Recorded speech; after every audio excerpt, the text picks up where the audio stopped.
Today on the Loch, I normally always talk about how much I like American things and how good America is and go USA, but today I thought I'd sort out some of my favourite British films.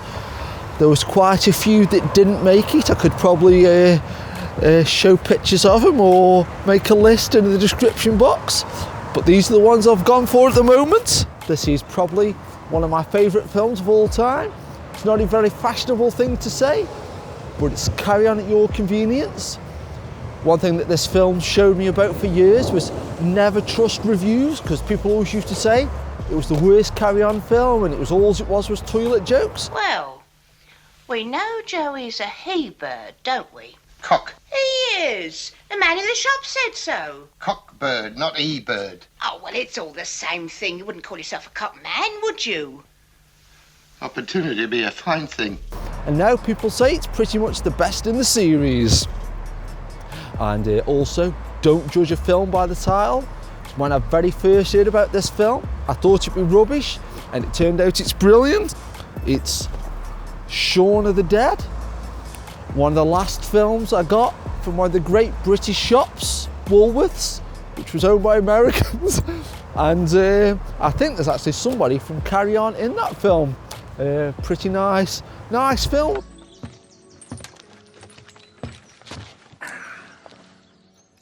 Player 2 has entered the game. Ed!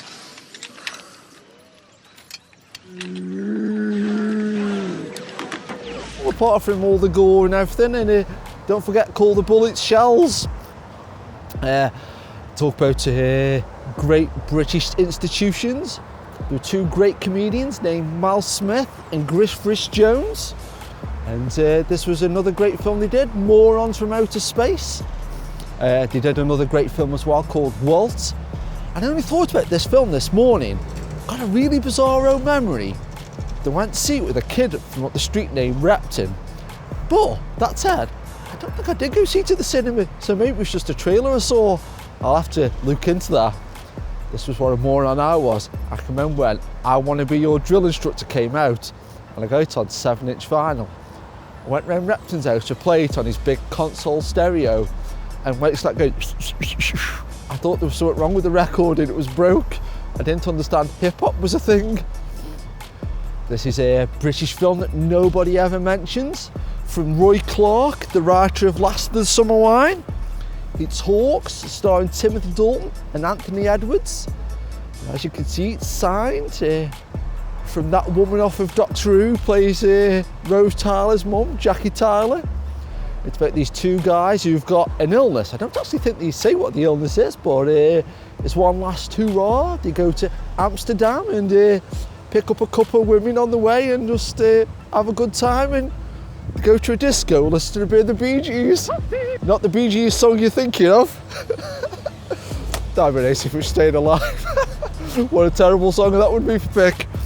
And this is, hope you come to identify it from the back, one of the best films of all time and one of the best British films of all time. It's Kes. Absolutely awesome film. I think if you aren't British though, you might have to have it on with the subtitles. Hey up, young, how are they going on? Not so bad. Why don't they get one of these? Oh, this is better than walking. Nah, I don't need yours. I could go faster on the kids' scooter. What? Well, that's what I always say. What? Third class riding's better than first class walking any day. The last thing I got from Pitzel Video Shop, and let's go over to that comment lever. Hope people are nice this week.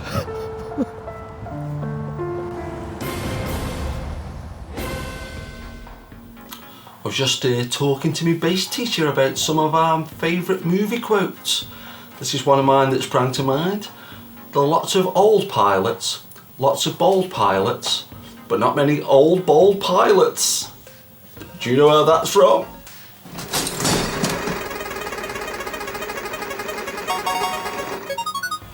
This one is from Temporal Tom. Looking like the Sand Fairy from Five Children in It. There at the start, love it. Oh, what's funny about that though, because I couldn't really remember the title of that programme till I looked at the clip. And it's scarily how similar I did look like that little creature sitting on the floor. But two things about that were amazing. that puppet is probably one of the best looking puppets I've ever seen. And I think the similarity was just because the eyebrows more than anything.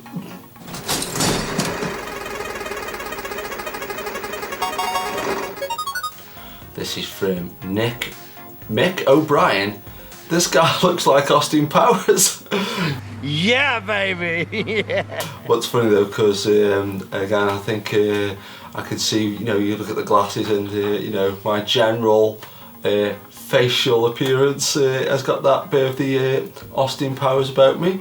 Maybe I've just been hit with an ugly stick. Well, no offense, but if that is a woman, it does look like she was beaten with an ugly stick. What? Let's go for another one.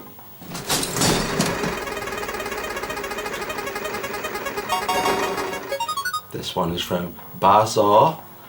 Not strictly about the dog, but always like the dog in Dam Busters. Bonus points if you know his name.